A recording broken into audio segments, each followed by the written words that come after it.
What's up, gangsters? How about, yes, actually all videos on my channel these days are pretty rare. It's just been a long, cold winter, and I actually have a friend here. Maybe you can see this. That,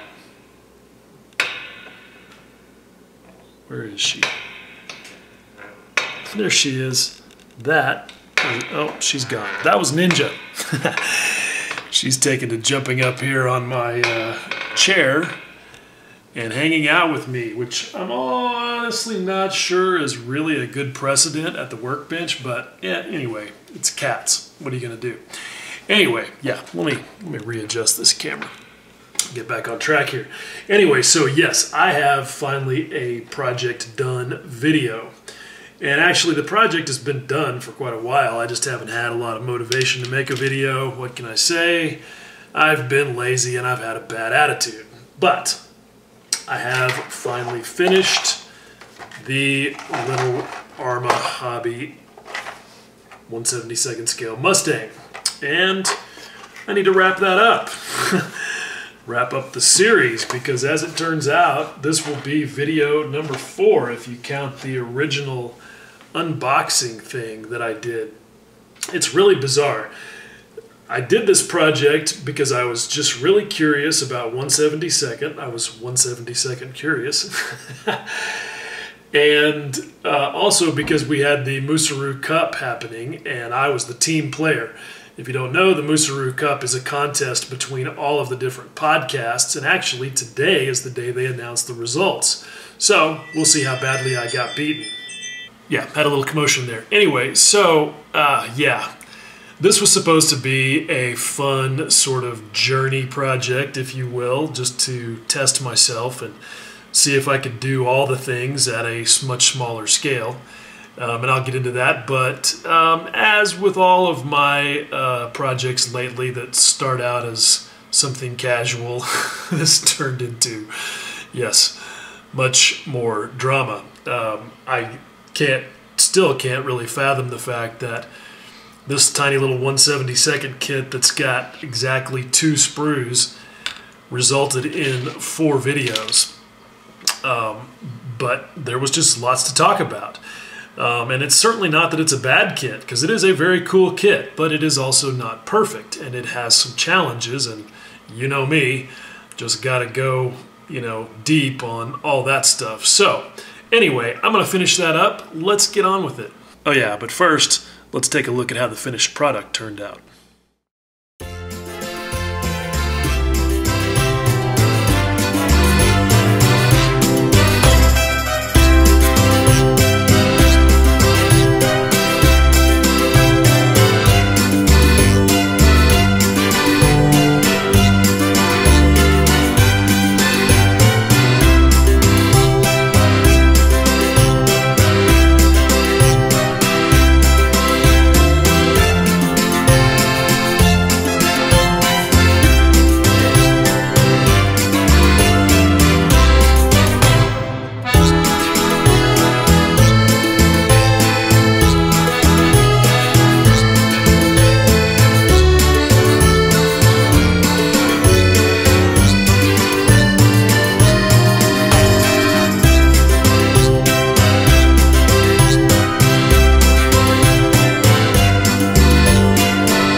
Yeah, clearly I am rusty at making videos because I'm forgetting all my lines. Anyway, this is the finished thing, and I am going to talk about it, including how it stays put on the base, because that's one of my sort of favorite things. Anyway, But before that, let me finish talking about the kit itself.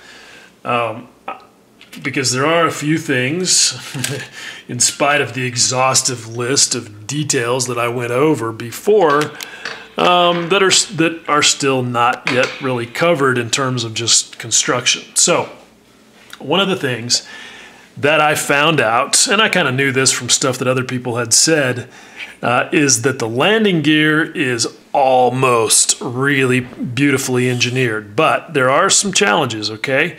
You can see when you look here at the top end of the struts that there is this sort of tapered peg, and on the other side you will see that said tapered peg has a flat.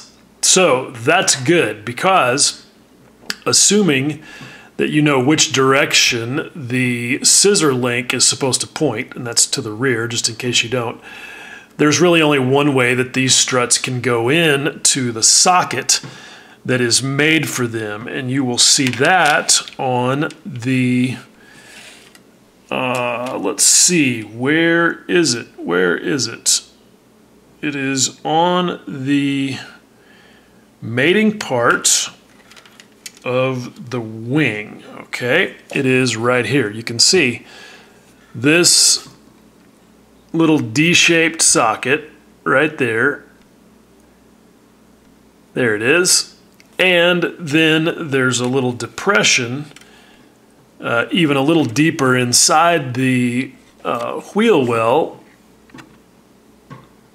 where the very top of it is supposed to fit. So that's pretty good. I mean, it looks like good engineering all the way around, and it's really not bad. But the problem is, and this is just a thing with tapers, is that it can still wiggle around.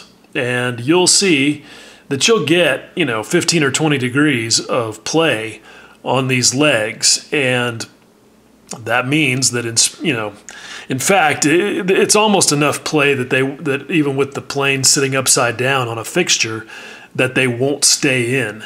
And so you still have to do all the, things, a lot of eyeballing and measuring and comparing and the usual drama that makes me despise installing landing gear, because it is typically so poorly engineered.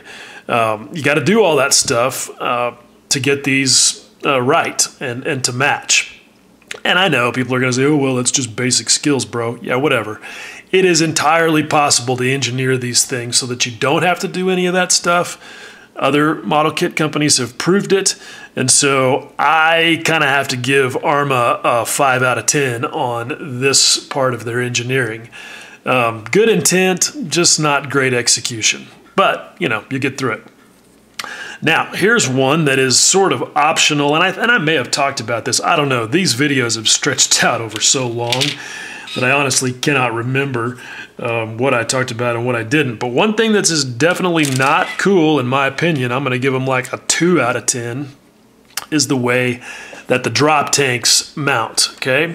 So if you look at the top of the drop tanks, you'll see that they have little nubs sticking up out of them, and that might kind of give you hope.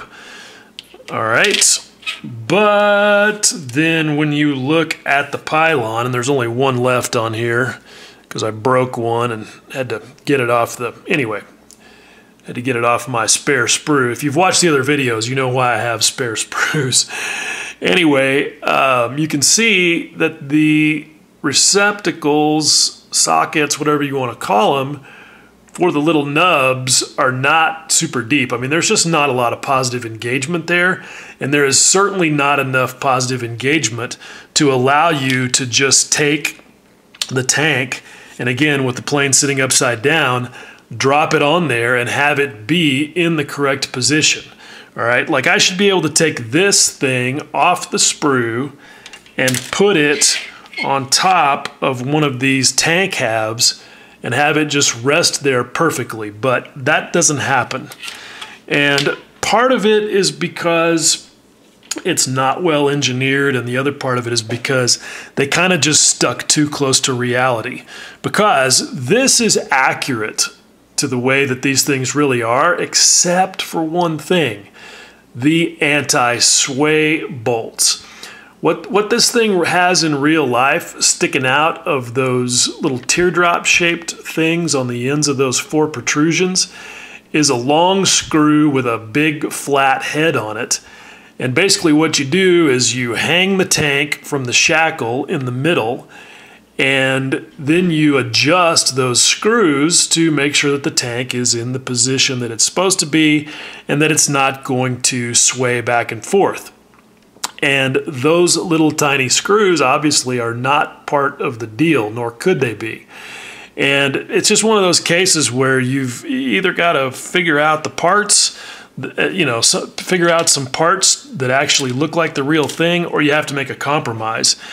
And because what happens is, with barely any engagement on the top of the tank, this is like trying to balance a football on the edge of a fence. Just doesn't work very well. So what I did is I drilled and pinned them, and that helped a lot, but it still wasn't perfect. And so what I ended up doing, and I'll sort of show you this in a minute when I show you the bottom of the plane, is I ended up just adding some little spacers on the tips of these protrusions that mate up with these little sort of, you can see there's sort of 4 little socket looking things on either side of the shackle there, and that sort of worked. I really could have done a better job. I saw one guy, Romain Flechon in SMCG. He's built a couple of these things, and they're absolutely gorgeous. He actually inserted some tiny little pieces of wire in each of those sockets at about the right angle to mate with the teardrop-shaped protrusions, so that they really do kind of look like the screws. And he did just a really beautiful job. So you got to love that. Anyway, so one thing that I definitely did love that they really did do right is the engineering on these flaps. You can see that there's these little tabs on there, and they just plug in perfectly. They're wonderful. They really almost don't even need any glue, so that was a really good thing. I don't want you guys to think that I've got nothing but bad stuff to say about this kit, because that's certainly not true. I also love the one-piece prop. You know, 2 multiple-piece propellers are just silly. There's no reason you should have to go through the drama of having to correctly orient 3 or 4 prop blades. So good stuff there. The exhaust stacks, also really good. I mean, it would be great if they'd used some lifters and given you little, at least some depressions in the ends of them, but that's a lot to ask at this scale. And I took the challenge of drilling them out, and I'll show you those. And they came out okay, but yeah, drilling the tips of those pipes, not easy. And it's nice that you get both styles, both the shrouded and unshrouded exhausts, because that gives you 12 of them to practice on before you have to commit. So that was good. But really, that was the only additional stuff that I had to deal with after the last video. It all went pretty good. And here is the result. One thing I was nervous about was the installation of the rails for the Malcolm hood. You can see those rails have rollers on them, and that's what they put on there to adapt the sliding canopy. But those actually went on pretty well. There was a little bit of flash on them, but that was not a big deal. And those were the only parts in the entire set of sprues that had any sort of flash. So that all turned out pretty good. All right, now let me take this off of here and talk a little bit more about this whole setup right here. And you will see that it just pops right off. And that is because there are magnets in the bottom of each wheel. You can see, maybe sort of see those. And those match with the tips of a couple of number 10 screws that come up through the bottom. And I'll show you how that sort of worked out. Hopefully the pilot, let's just talk about him for a second. Hopefully he may fall off if I turn this upside down. Anyway, check that out. That is just super dope. That is a figure from Reed Oak, 1/72nd scale. Absolutely brilliant, but very fragile. So I bought 2 of them. They were only $7 each. But yeah, super fragile and difficult to paint, but a lot easier to paint with the level of detail that Reed Oak gives you than an injection molded figure would. Anyway, so let me just show you, and hopefully he will not, well, you know what, I'm going to just take him off and not take the chance. He's just got little pegs that keep him in place for this reason exactly. Anyway, so you can see the screws underneath. This beautiful base that was made for me by Jim Gold out of Walnut. He is an SMCG guy and a super cool dude and a great modeler and woodworker. Anyway, so you can see how the screws work. Now, why did I do that? 2 reasons. One is because I needed some steel in there to mate with the magnets. But I also, yeah, I knew from taking careful measurements that this thing might not be sitting perfectly level, that my wingtips might not be exactly the same height. I suspected that could be a possibility during construction, and I wanted a little bit of adjustment on my base in case that proved to be a fact. And so the screws gave me the ability to just, turn them in or out to give me the correct height. And I ended up not really needing to do much of that because it all turned out okay, but it's there.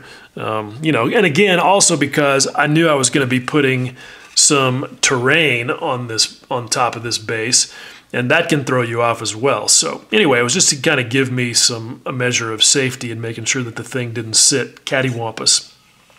But let's talk about the base here for a second, because this was always sort of part of my vision for this project, and I am pretty happy with the way it turned out. This is a 3D printed part that I designed and printed to get the tab for the Medal of Honor. The Medal of Honor, yeah, this is illegal. You're not supposed to do this. I found that out pretty quickly when I Googled how to buy a replica Medal of Honor. Yes, not legal to buy or sell any version of the Medal of Honor in the United States. But yeah, in China, they give 0 fucks. You can buy costume jewelry of anything, and that's what this is. And when I got it, it was just this crappy, super shiny, gold-plated piece of crappy die-cast metal. And I aged it with some washes and I had to paint the green parts and then, put some dull lacquer on it, and that all worked out pretty good. So I'm happy with the way that turned out. This was a little 3D printed frame and printed the card on my photo printer. So that worked out good. The base, the terrain was actually just some acrylic wood filler putty that I got at the local hardware store.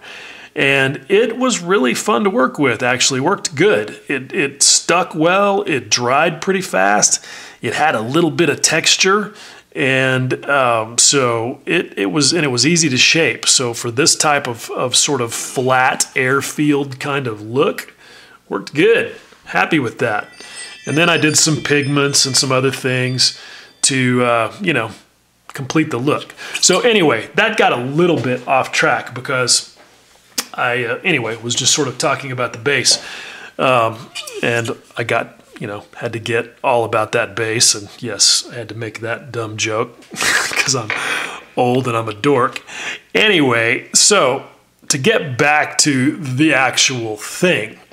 So if you look under here, I was talking about the tanks. You can maybe see where my spacers are between the tank and the pylon. And yeah, it's not great. And they don't actually touch everywhere. It's pretty horrible. But at this scale, and given the fact that I was just super ready to be done with this little monster, I'm okay with it. And, you know, I don't know, I kind of hate this whole thing. And I'll talk about why in a minute, but it's not because of the kit itself. Again, I want to say that.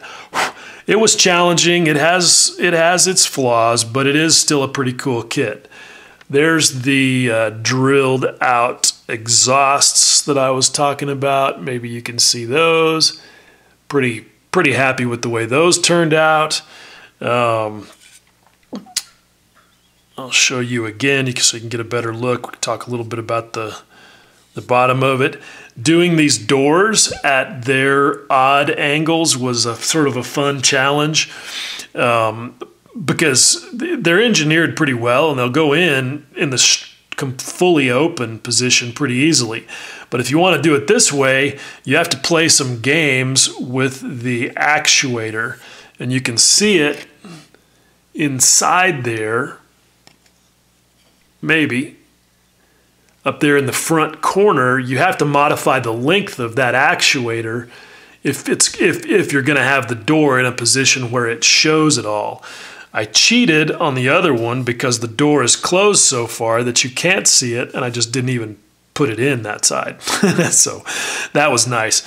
I know I talked about the wheels. Yeah, the wheels were drama. I would never recommend using the kit wheels for this thing. Just save yourself the heartache and get the ones from, you know, from Edward or whoever. These didn't turn out as bad as I thought they were going to, but they're still not great.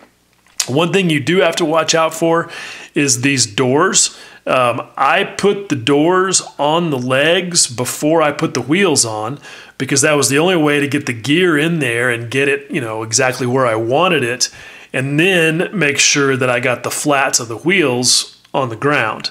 And that was fine. It all works, but the problem arose when I discovered that the doors, as easily as they assembled, were not quite the same on both sides.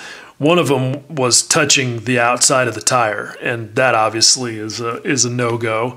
And so I had to fix that, but it wasn't a huge big deal. So nothing really to whine about there. I am pretty happy after all the drama and all of the talking about this windscreen piece that it ended up fitting. You know, I got it to fit the way I wanted it to. I got the panel lines to look good. And so I'm pretty happy about that. And the same thing goes for that panel line / joint that I talked about at the tail. So yeah, you know, overall, I feel like I guess things turned out okay. Not my favorite result, but certainly not maybe the worst thing I've ever done. I don't know. It's just angst, I guess. And I should probably just stop whining about it and move on. And that's what I'm going to do. But the reason that I really am kind of not super stoked about it, again, is not because of the kit itself. Other than the drop tanks and maybe the wheels, you know, I can't really blame my level of dissatisfaction on the kit, really. It's all on me. And the results of the question about whether or not I could do all of the weathering things that I like to do at this much smaller size. And I'm not going to spend much time at all talking about specifically what I did, because it is exactly all of the same stuff that I've done on my other aircraft projects, and where I've done, you know, super detailed videos like the series I did on oil paint rendering for aircraft. So I'm not going to spend any time rehashing the how and the why of everything I did, but just to talk for a second about the difficulty of doing it at 1/72. It really just comes down to scale mark making. It's just harder to make marks that look realistic when they're so much smaller. And any mistake you make is magnified, because a little bit off is potentially dramatic when it's this small. I mean, if you're a little bit off at 1/32nd scale, nobody's going to notice. But at 1/72nd scale, a little bit off can really stand out like it's, you know, lit up in neon. And that was very frustrating for me. I just was not happy. Like, for example, I wasn't really super happy with the exhaust stains. I did those completely with oils. And you know, when you look at it closely, the grain of there's pigments there that show, and little paint grains, and that I hate that. But you know, it is what it is. The one thing that I do kind of like is the way that the chipping turned out. That's all hairspray chipping, and it actually, I feel like, turned out pretty good. I did my usual thing of sanding to get some abrasion in the paint before I did chipping on this part of the wing, because what I was trying to emphasize, and again, this is where it's difficult at scale, I was trying to emphasize the fact that on a Mustang wing, there's that gray primer underneath this portion and yellow zinc chromate on the rear portion, as I showed in one of the earlier videos, and I wanted that to show in the chipping. And it does when you look really close, but it's kind of confusing and a little bit muddy because it is so small. But I did get a lot of really small chips, and I'm pretty happy with those. So, you know, overall. The only other thing I really had, you know, challenges with, where I had a self-inflicted gunshot wound with some aqua gloss, because yeah, this was definitely one of those things where yeah, making something worse by trying to make it better totally came true. So very quickly, you may have heard that it's possible with some decals, specifically Edward decals, to remove the clear film once the decal is applied. In fact, this is kind of debated as to whether or not it's a feature with Edward decals. And what a lot of people will do is actually grab the clear film and just peel it off. And that works. Some people have success, people don't. But the other trick for doing it is to wash the clear film off with mineral spirits, plain old hardware store mineral spirits. And that's actually a trick that's been around for a while, and not just for Edward decals, but other decals as well. But it's one of those things where you just don't know if it's going to work until you test it, because every manufacturer's clear decal film is apparently different. So I wanted to see if it would work, and so I tested it, and you can actually test it directly on the sheet just by washing some film off, you know, with it right there on the sheet, and seeing if it works. And I've actually got the sheet here. I think I can show you this. Not that sheet, but the other sheet. I have a lot of sheet going on here. Yeah, here it is. You can see it right here. See the WCF? I straight scrubbed the film off of those letters right there in situ using mineral spirits and a Q-tip. Worked great, gave me confidence to think that I could do it on the kit itself. And on the bottom, it went fine, went great.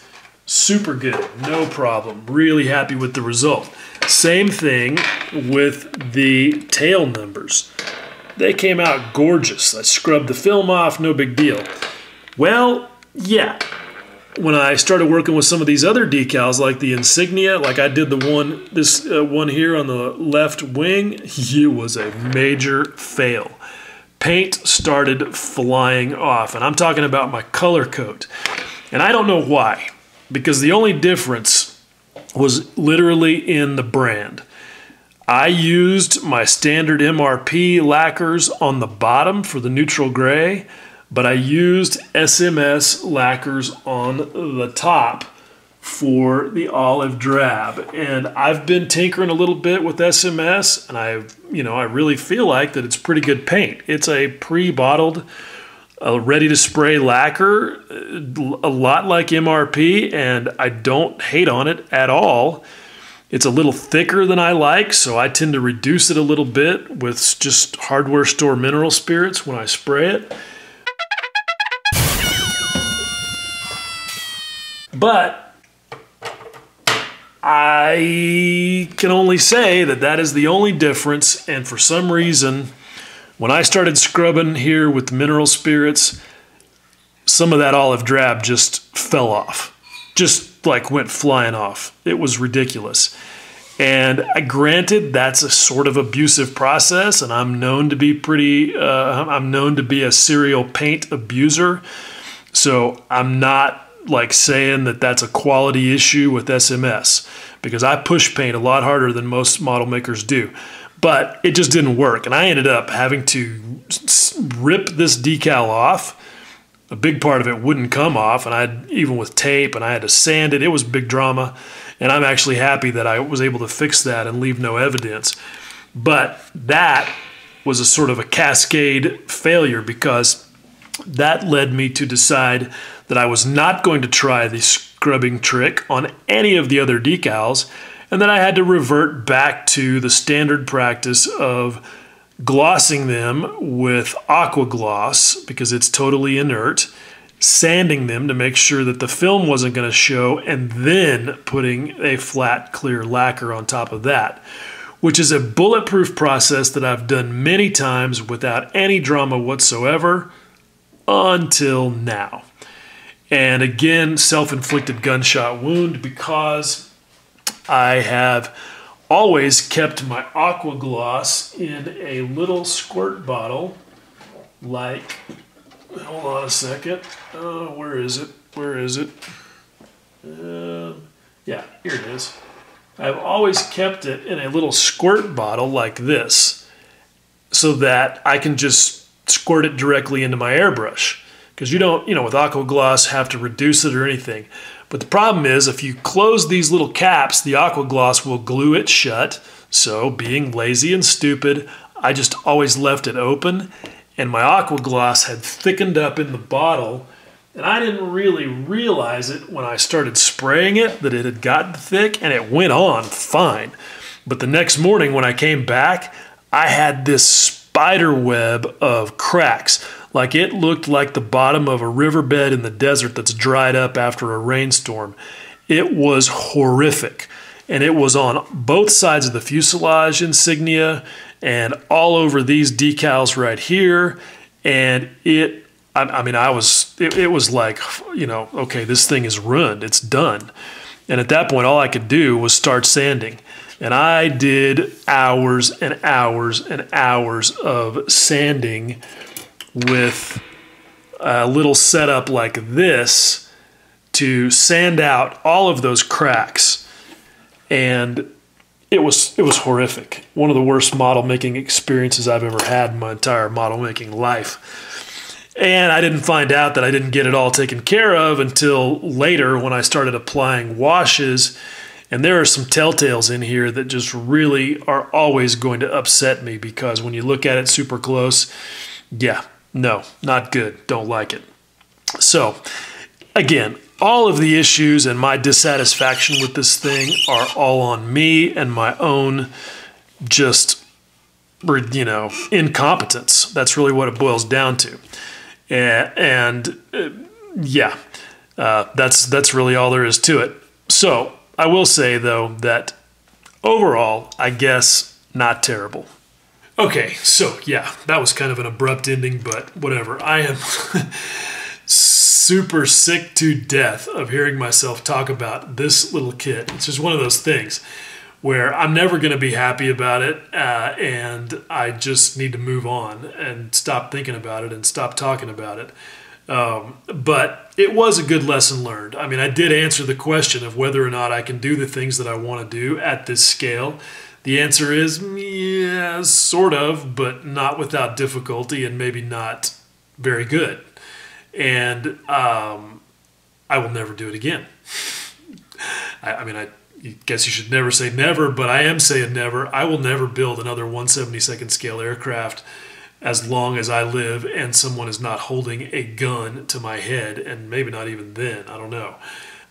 It just wasn't fun. I really want to get back to 132nd. That's my favorite thing.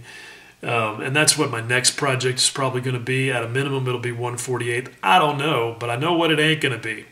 At any rate, this has been an interesting kit and an interesting project, and I hope that all of my yapping about it has at least been informative and maybe even a little bit entertaining. I don't know. But if you've stuck with me through all of it, as always, I appreciate you watching. And until next time, much love.